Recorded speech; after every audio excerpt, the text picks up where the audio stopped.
Guys আজকে গেমে ঢুকার সাথে সাথে দেখতে পাই গ্যারেন আমাকে না জানিয়ে পার্টির আয়োজন করছে। তো পার্টির আয়োজন করছে, এখানে গান না বাজলে কি আর হবে? बात तो सही है।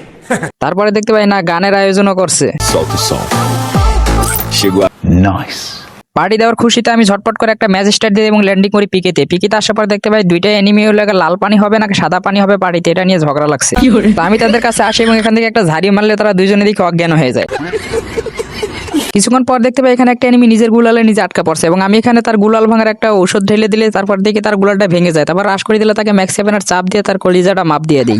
দূর থেকে একটা এনিমি আমাকে ভালোই জ্বালাচ্ছিল, তো আমি তাকে স্কার দিয়ে একটা হেডশট দিয়ে মারি দিলে সে গুলাল মেরে দেয়। তারপর পিকের উপর থেকে একটা এনিমি আমাকে সাহায্য করার জন্য তারপরে কালা জাদু করে দেয়। তারপরে সে কালা জাদু থেকে বাঁচার জন্য ঘরের ভিতরে ঢুকে, আমিও ঘরের ভিতরে ঢুকে তাকে রাশ করে দিই। তাকে ম্যাক্স 7 চাপ দিলে সেদিকে মরে না, এদিকে গন্ডারে চামড়ারে। তারপর কোনো অনেক কষ্ট করে তাকে কবরস্থানে পাঠিয়ে দিই।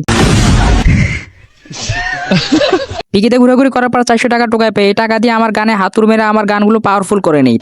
তারপর এখানে একটা এনিমি ল্যান্ডিং করলে আমি তাকে ড্যামেজ দিয়ে দিই। সে বলল আমাকে মাফ করে দেবো। আমি তার কাছে গিয়ে তাকে লবিতে পাঠাই দিই। তারপর বললাম যা তোরে মাফ করে দিলাম। তাকে মারার পর আরেকটা এনিমি এখানে ঘুরেফেরা করতেছিল, তাকে মারার জন্য ঘুরতেছিলাম। তারপর দিকে আমার মুখের সামনে আরেকটা এনিমি নেমে আসে। তারপর তাকে নাক বরাবর একটা ঘুরি মেরে তাকেও আমি লবিতে পাঠাই দিই।